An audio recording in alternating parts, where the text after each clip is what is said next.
Good day, everyone. This is Lere Robinson with Alive Again. I am coming to you from Lere's barn here in Columbia, South Carolina. And I am so excited and I feel so privileged to have Melissa Crowson with us today. Melissa is a registered dietitian and works at the Louisville University. And she's going to be sharing a little bit more about herself in a bit. But today, I really wanted us to focus on mental health and nourishing the brain. Mental health is really in the forefront in America and always has been. And I find during this time, during COVID-19, with everything going on, that has really just become exacerbated. So Melissa and I thought we would take some time today and speak about what are ways that you can nourish the brain? What are things that you can do, that very simple things that can have a profound impact on your mental outlook and how you feel and how you view life? Because at the end of the day, we know that food has a tremendous impact. But I think, Melissa, you also are very passionate about looking at the body holistically, looking at mental health holistically. So I'd like to just, hear a few of your thoughts and what is your impression with regards to, being a dietitian and foods and nourishing the brain? Those are all really great questions, and something that typically when people hear the word nutrition, they think, oh, someone wants me to gain weight or lose weight. That's definitely the theme when it comes to athletic performance. So the athletes that look really good on the outside, have the 8-pack abs, are like, why would I ever need to change what I'm currently doing in my diet? And so, I think we both agree, Lere, that you're only as healthy on the outside as you are on the inside. The brain actually is connected physically to the gut in 3 different types of pathways, the main one being that vagus nerve that runs from the brain and innervates the gut. So your gut and what you put in your body food-wise directly connects to the brain, which I think shocks a lot of people. So the whole gut-brain axis is huge. And so it really does matter what you put in your body, and it really can affect your mood, your confidence, the stress and anxiety, and being able to cope or not be able to cope. So that's just kind of what I always try to explain. You're only as well on the outside as you are on the inside, and knowing that what the foods that you put in your body have a pathway to the brain. So we think a lot about the artificial sugars and sweeteners that are getting lodged in brain tissue and how that impacts the health. Obviously in sports, we do a lot with concussions. We have a lot of contact sports, and that's something on the rise as well, that people are looking for new interventions in concussion management. So the interesting thing with research that we recently done is that the types of fats in your diet actually are going to make up the membrane in your brain cells. So we have the omega-6, fast food, unhealthy fats. And if that's your diet, then your brain cells are going to have a membrane of that type of fat. Or if you have the healthy fats, the omega-3s that we talk about, from your fish and your plants and your nuts and seeds, like that is going to be your brain cell membrane. So it's fascinating, and can really dictate if you have strong brain cells or you have weak ones. That's right. Absolutely. I mean, that's amazing. So at the end of the day, if we're looking at foods that are beneficial for the brain, what I'm hearing you say, one of the first things I'd like to start, to chat about are the good fats, right? Essential fatty acids. Yes. And we all know that essential fatty acids have such a high percentage. Our brain is made up of a lot of fat. And so I always like to say to people, what fat have you fed your brain today? Yes. And what fat have you fed your child's brain today? And that's not the fat back, right? Maybe you can share with us what are practical examples of, say, essential fatty acids, specifically omega-3, which our body doesn't make. So if you don't put omega-3 into your body, then you are going to be deficient, and then omega-6 and omega-9. Right. Well, everyone obviously always thinks of fish with omega-3 and salmon having the highest content, but you also have your plants. So you have your flax and your chia seeds that are super easy for breakfast, in smoothies or yogurt or oatmeal. They're great with sprinkling on salads. You can use all kind of ways to use those. And then obviously you've got some of your pumpkin seeds and sunflower seeds, some of your seeds that are really high. Always are loading those on food, salads. You can even use it as a type of crust on meat, pistachios, just some of your, when you think about plants, like, did it come from the earth? That should be your question, McDonald's hamburger did not come from the earth, but just the living plants with your nuts, your seeds, some of your oils. They have a combination of omega-3 and 9 and 6, but if it's coming from a plant, you're pretty good. You're doing pretty well. So. Well, that's awesome. And I mean, we know there are so many things that are good for the brain, but, so fats are very practical. Something else that's obviously very good for the brain, are beets. Yeah. I know that not many people, I mean, I know so many people that just hate beets, but beets are so beneficial when it comes to brain health. And I know not many people like to eat beets, and I surely don't have the time or inclination to stand and juice pounds and pounds of beets. What's your impression on that?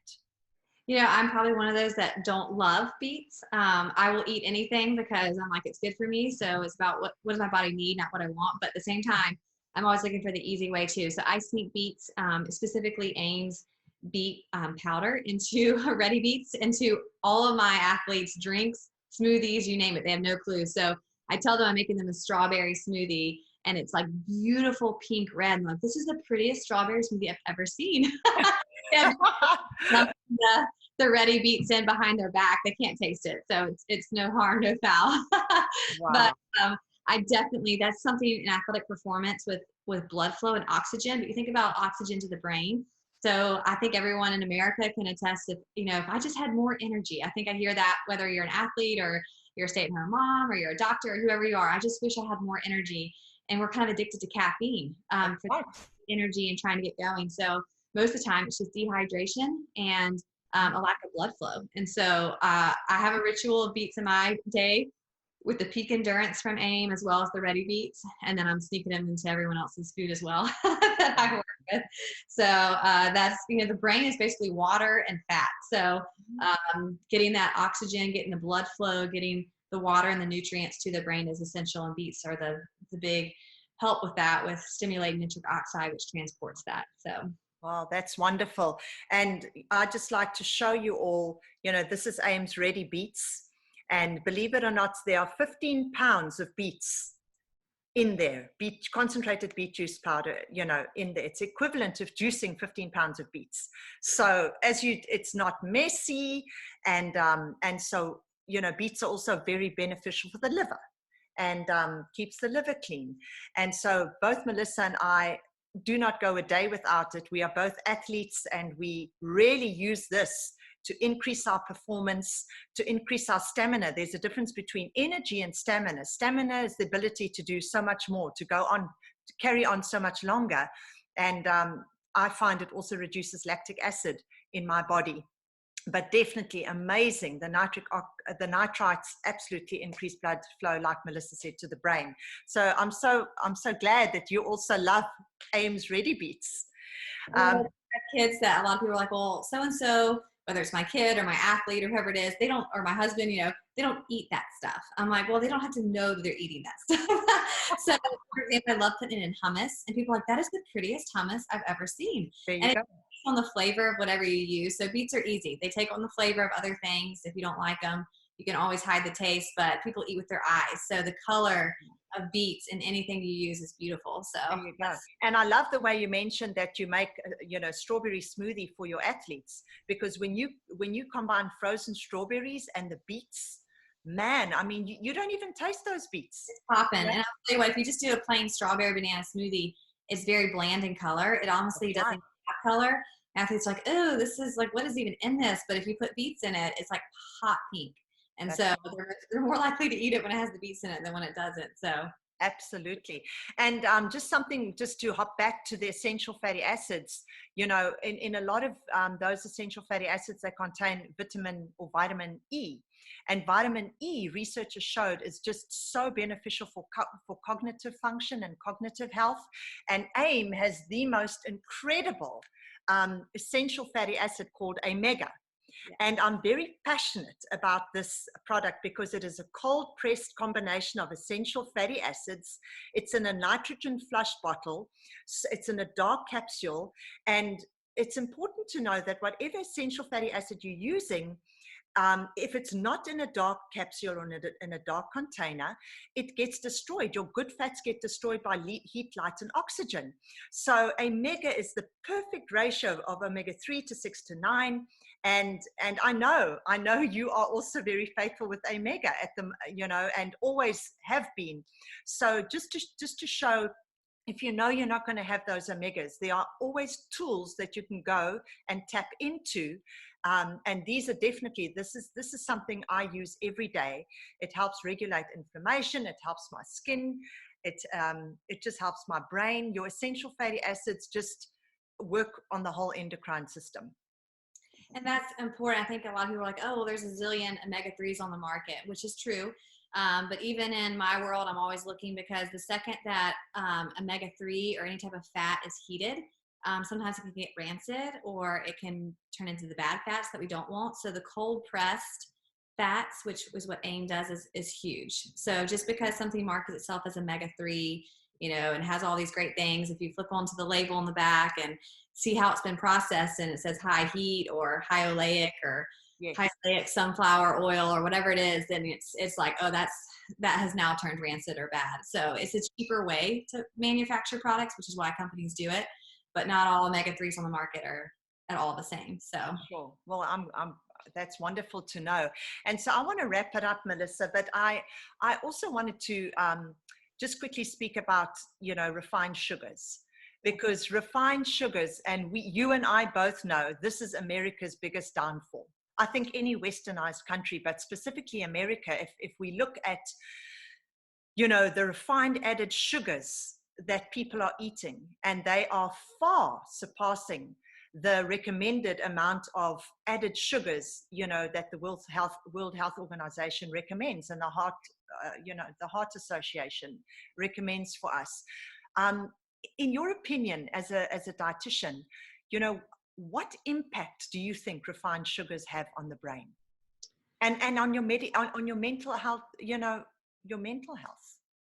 Well, obviously, going back to my gut health, sugar is going to break down your gut. It's going to totally switch what kind of bacteria and immune regulation you have. So from an immune standpoint, from an inflammation, it increases inflammation in the gut, which is going to increase inflammation all over the body. So the bacteria that we don't want to control our bodies, you're feeding that. So you feed about 400 trillion microorganisms in your body every day with whatever you're putting in. So you're feeding an entire subset that's just can wreak havoc on your health, and especially your mental health. So from a lot of athletes, sugar's addicting. It's just as addicting as crack cocaine. And it's crazy because I've, for example, a popular spot that people think they're getting help from is tropical smoothie. Yeah. One smoothie, a little 12 ounce, nothing crazy, 120 grams of sugar, which is like 2 sodas.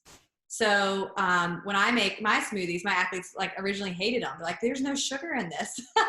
And it has probably 30 grams of fruit in it, so sugar, but it's not that super sweet. So that we're used to. So I think Americans don't realize how addicted we are and how it makes our moods just go like this.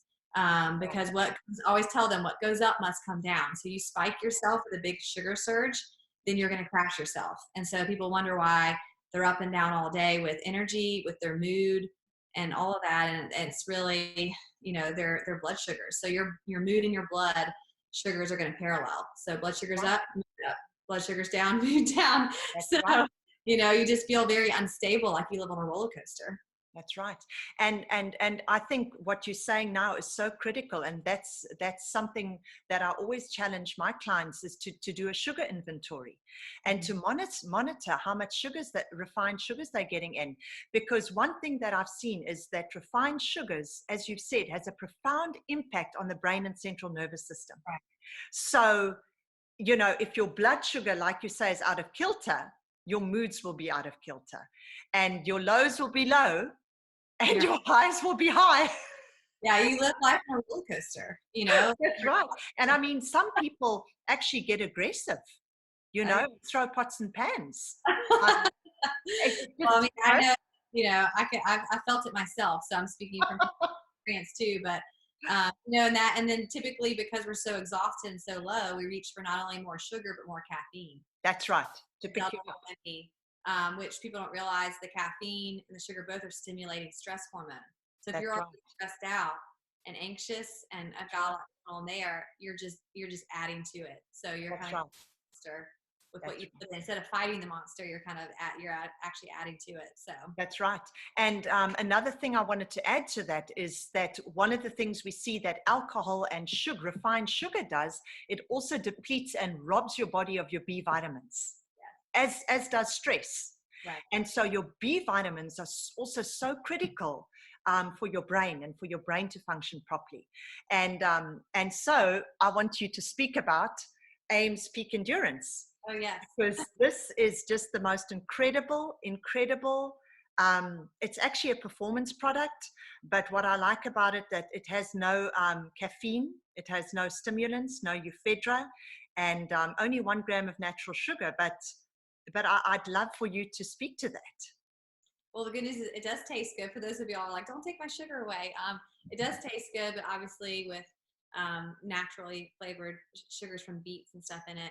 So it does have a sweet taste, but it has your full panel of B vitamins, which is where your energy comes from. So when you, like Lere said, when you're under stress, which could be physical, like my athletes that overtrain and don't recover, or not sleeping well at night, or anxiety, or just a lot of work, just not having, kind of living in chronic stress. So there's no breather, there's no break.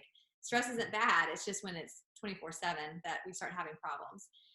And so it depletes your B vitamins, which is your energy. So everyone wonders why they're exhausted when they're under stress. It's because you've depleted the vitamins that give you life, give you energy. And so that's why I love the Peak Endurance. It also has ATP, which is the natural energy in the cell. So you're getting energy that your body creates without a caffeinated stimulant energy. So it's actually real energy, not fake energy. So I love, coffee and caffeine, but what goes up must come down. And so this is just really a great pick me up in the first thing in the morning. Drink it in the afternoon, drink it before your post workouts, because it's going to help with blood flow as well, which is going to give you energy. So it's one of my go-tos. I don't probably have a day without the Peak Endurance. Wow, that's awesome. And in closing, I've done a lot of research that also shows that an alkaline environment in the brain also helps the brain to have a more calming effect. And so we know that that green foods are very alkaline forming. And so maybe we can close off with, what is your impression on that? Well, green foods, I'm always thinking magnesium. So magnesium is a natural calming effect to the brain. And so, yes, I would say personally with green foods, if you just even took away the science, I'm like, I experience a lot of energy with green. So I'm like, green is like energizing, but it's also the magnesium, which is the calming, the restorative. So it restores muscles when you deplete it from exercise. It restores the brain when you've been under a lot of stress, and it just kind of has this calming effect to the whole body. And so your green foods are always going to be super high in magnesium as well. Wonderful.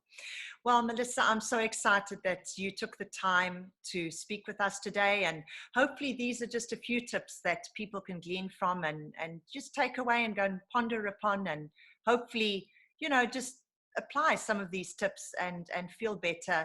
And then obviously, I want to add to that natural sunshine and exercise. And Melissa's also a exercise. Can you maybe just share with us your other qualification? I used to be a collegiate strength coach, and so yes, I'm a certified strength and conditioning specialist. So I love it all. I'm like, health is a lot of things. It's not just your diet. It's not just your exercise. It's your sleep. It's your recovery. It's your spiritual health and well-being and emotional. So I kind of love all of it, but I mainly deal in the physical realm with exercise, performance, and nutrition. Okay. And just in closing, share with us just a little bit about what you do and where you're at the moment. Well, I'm the director of sports nutrition at the University of Louisville. So we have an awesome team, 5 dietitians, and we service the athletic department. So as the director, it's fun for me because I kind of get to have my hand in all the teams, but specifically work closest with women's basketball and rowing. So it's really fun. I love the college, athlete. I love that time in your life when you're really making huge decisions. And for a lot of athletes, it's the first time they've ever even thought about nutrition because they were the best of the best in their high school to be playing Division I college athletics. So they've never had to think about it. But it's in college, obviously you got all the best coming together. And so, and then a lot of them want to go professional. And so you got to take it to the next level. And so for me, it's really fun to kind of work in that new stage of I've never thought about nutrition and where do I even begin? And how do I get back on the field after injury and return to play stuff? So it's really fun. No day ever looks the same, but wow, it's fun. Wow. Well, I'm just so blessed to hear that you're making such an impact on the next generation. And, I always say that you're a new breed of dietitian. So I want to thank you on behalf of so many for the impact that you're making in others' lives, and also very practically, that you walk the, you walk the walk and you talk the talk, and you're really impacting others. So I wanted to say thank you for the privilege of your time, and thank you for your, sharing your knowledge with us and your expertise with us. And I so value you and appreciate you, and God bless you. I hope you have a lovely rest of your week, and I look forward to many more of these with you. I know. Thank you, Lere. Take care. Bye-bye, everyone. Until next time, I hope you'll tune in again, and hopefully I'll have Melissa on, and we'll be speaking about another topic in the near future. Take care. Bye-bye.